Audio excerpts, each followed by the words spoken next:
Well, hi to Leone Brinos, it's Brian, and welcome back to another update on the big rig, or of the Latin bigus rigus.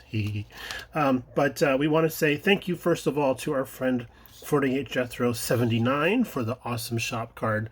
I understand that this is a personal ride of his, and that is super cool. I love the gold wheels and the fat white walls. I had a neighbor growing up across the street from us that had one of these Fords. I friggin' loved it, and he had the red Steelies with the moons, the baby moons.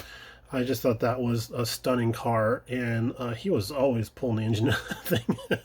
But I mean, I'm not a huge Ford fan, but if somebody was to put one of these in my driveway, I would not complain about that. So thank you very much, Jeff, for the card. Appreciate that very much, as well as the wonderful words on the back. So thank you very much. So moving on to the truck here, we've made some progress, and then we slowed things way down because the music was playing too fast. We did do some major things, like we now have the dump bed attached to the truck.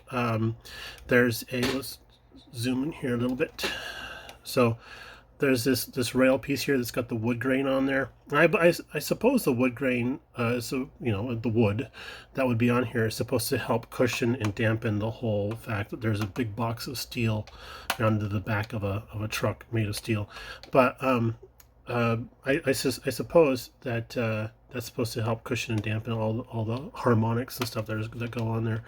But Richard Lee had commented on a video earlier that when he built this, he discovered that the dump box was way too close to the cab, and suggested that we move it back just a little bit. So immediately we had gone in and mocked everything up, and he was absolutely correct. Things are, everything is great except for when you have to glue on this little bar here, which I believe is the heater bar, because this bit right here goes down to the can of Krylon that sticks up out of the heater box that's down there, the heat transfer box. But so we moved it back, and we moved it back approximately 2 millimeters. We were hoping for that range, but what we did was, we're going to go back here to the back of the truck, get my handy dandy pointer. BG's on vacation this week, I guess, meaning I can't find him. I wonder if he took off again. So the back of the frame here, we measured from that to the very tip of this little peak right here, and that should be 5 millimeters in total. And you see the little nub right there, that's supposed to hunker up against that. So that I think that overall comes out to be a millimeter, 1.5 millimeters, something like that.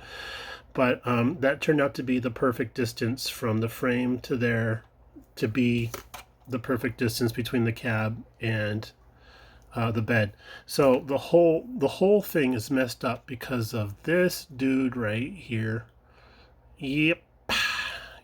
So that guy messes everything up. But we have it on there. Oh, also, when we were assembling the dump bed, these odd little shaped plates right here that are the hinge plates, we were missing one. We had lost one out of the kit, so they look like a very simple type of thing to fab up. So we traced out one on some styrene stock, and then cut it out, filed it into shape, kind of knocked it into shape a little bit. It's not going to be a high visibility part, so we weren't too worried about it, and figured out how to get it on there, and drilled a hole through there and everything, and now we're hunky fine. So we're all set to go. We're getting closer and closer to primer every day, until we do things like this. Hinge the hood. Yeah, that's what we're doing now. We're hinging the hood. That's a thing now. BAS Dry Dock said that ever since I opened up the trunk lid on that Mustang, that Shelby GT350, that I've opened Pandora's box. And I'm like, he's probably right. So we have a nice center hinge here, so we can butterfly the hood if we want to, or if we want to have one side open and then have that side kind of propped up. It will stay in place. I can't do a mock-up for you right now because all the chrome parts, including the radiator surround, are off to the strippers. I think her name's Cherry, but they're getting stripped right now, and we're going to paint those up like a gloss aluminum or something, because I don't think there's going to be a lot of bright work on this. According to the photo research I've done for these types of vehicles, there's a lot of bright work on these types of trucks if they're polished up in like a show truck or something. Otherwise, there isn't a thing on them that are bright except for the drivers. So we have this dual hinge going on here. We got one more to put on this side here on the passenger side, and that should work out just fine. The thing for me though, and you can see my thinking lines right here. That's because I'm going. I think it goes here. Well, we're adding on copper hinges, copper handles. So that we can use those as a functional handle for opening and closing the hood. I was not too excited about what came in the kit for handles, so I fashioned my own, and then which led me to fashion some more copper handles for grab handles that we're going to be using on the cab. And then that led me to going, hey, why don't I do some hinges? That would be kind of cool. So here I am. But I can't take credit for this because I actually did a search on YouTube for hinging things a while back when I wanted to do the Mustang, the 350 GT Shelby, blah, blah, blah, blah. And I came across a channel called Model Junkyard. I'm not sure what the guy's name is. I found a video that he had posted about 6 or 7 years ago. And I'll try to put a link in the description down below for that particular episode where he shows you how to do these barrel hinges. I think he's working on a 32 hot rod or some jazz, but he doesn't talk in the video, so you will have to actually, you know, watch it and pay attention to what he's doing, because he's talking about, that was a weird sound. Okay. All right, something weird just fell behind me, but he is talking. You know, he does have text on the screen talking about what he's doing and what he's got going on and stuff. I had to watch it a few times to kind of get the gist of what he was talking about and everything, but basically what I gleaned from him was that, you know, if you're putting a hinge in like this, you have to remove material so that everything stays the same dimensions. So that's basically what he was talking about.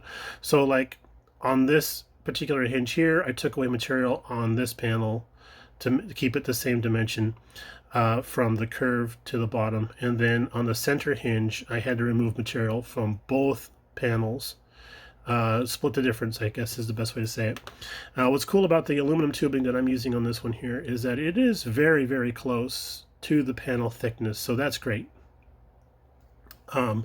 If we were doing a smaller type of model like a classic Ford or something like that, we would probably need to go to a smaller diameter tube and rod.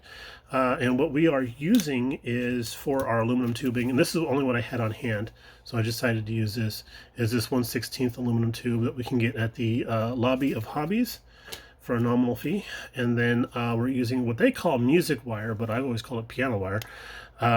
This is a 0.032. And this stuff here is steel, so we do need to use the serious wire cutters on those things, because the little hobby ones ain't going to do the job, not unless you want to put all kinds of cool little indentations in your cutting surfaces. So this is a piece of it here, and it is you know, it's flexible and bendable and stuff, but it does have a certain amount of rigidity, especially if you want to do really tight curves or bends or something like that. So that's where we're at with this guy here. We have to clean up our cylinder so that it actuates smoother than it does right now, so we can open and close the dump bed as easily as this. I should put a stapler in there. That would be awesome.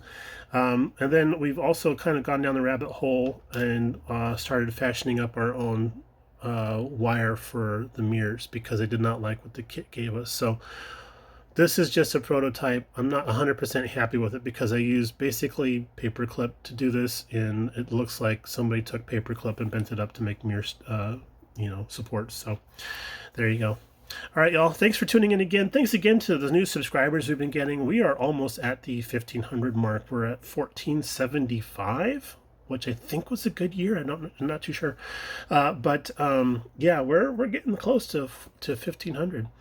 All right, y'all, take it easy, and thanks again for watching. Bye now.